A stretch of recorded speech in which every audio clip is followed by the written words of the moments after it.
So, again, that'll be something to watch going forward.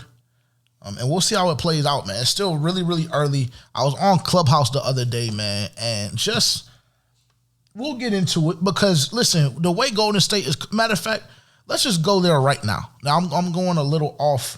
I'm going a little off schedule or whatever may have you, but let's just talk about it right now since this is where we're at.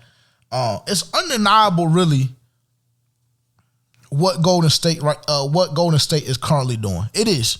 Listen, I know I do a lot of hating. I know I do. But that's the thing about sometimes being a hater is that you got to admit that you hating. Because then it really don't make it that bad.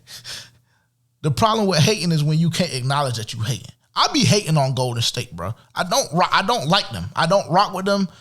You know, I don't wish them any success or whatever may have you. I just simply do not like the organization. I don't like Steph Curry, etc.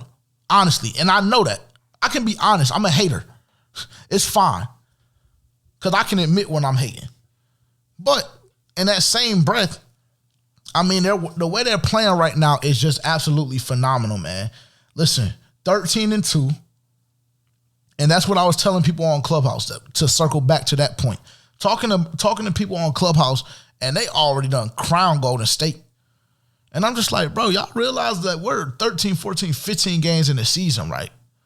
So that's why I haven't really been, talking about basketball as much or whatever may have you, because really the significance of the season right now is just so minute, for lack of better terms.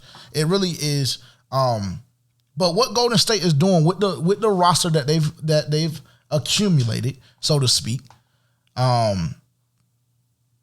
with Steph Curry seeming like he is that guy and really not seeming like, I'm going to come out and say this as well, because this was something that I said about a month and a half, maybe 2 months ago, that I was completely wrong about. At some point, and I believe it might have happened when Kevin Durant was a part of the Golden State Warriors when they won that championship, when he joined the 73-9 team.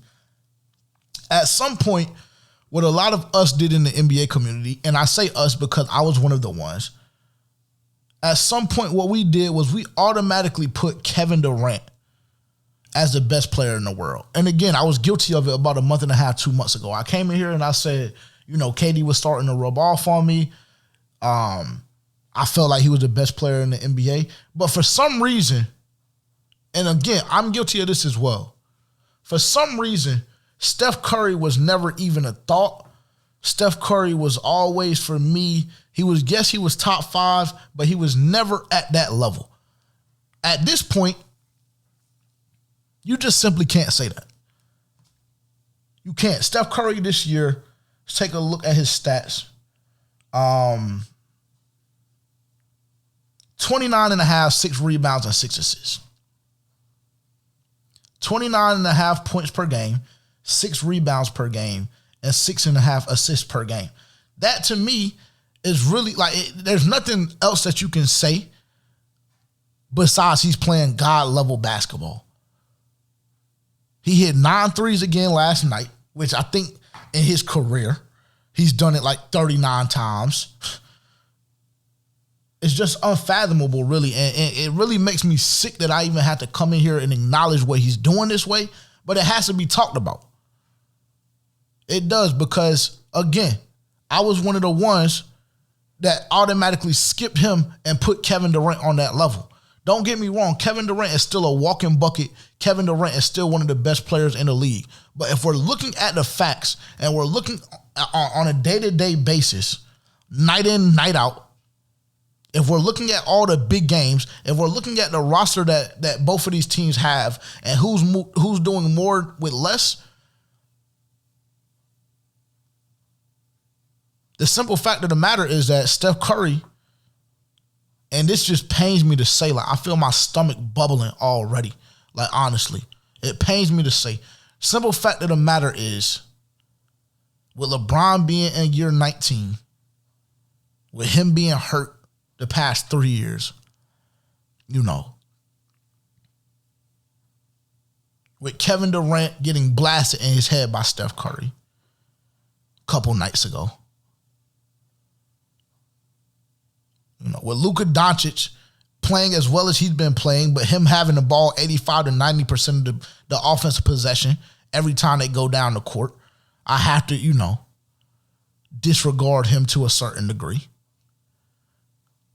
So to come back to my original point, the simple fact of the matter is Steph Curry is the best basketball player on the planet.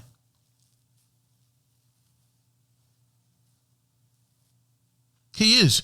And I mean, you can argue and make, you know, your points for whoever you feel, but at the end of the day, the facts are the facts. And at some point, the eye test has to come into play.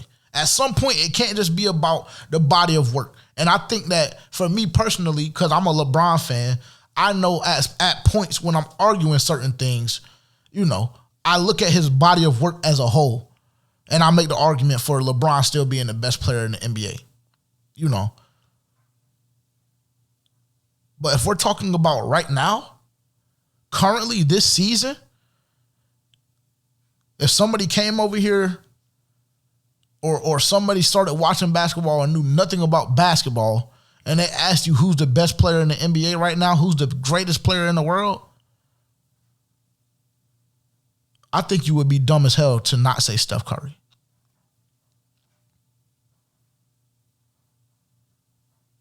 I really do. So, you know, I want to, obviously I want to stay on the NFL talks and stuff like that since we're in the midst of this season. You know, it's really winning time for a lot of teams. But I really just had to get that off my chest because it's just facts, bro. It's just facts. No matter how much I hate the nigga, no matter how much I hate the organization, you know, no matter how much I hate the fan base, really, they're not really fans. They bandwagoners. But it's okay. I'll let them have it. You know. I just got to be honest, bro.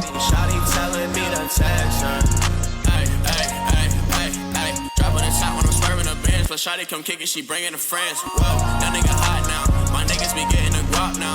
Pull up, we getting the bus and ain't up for discussion. Let's roll up a Russian. Lil' Shawty, she cute and she give me concussion.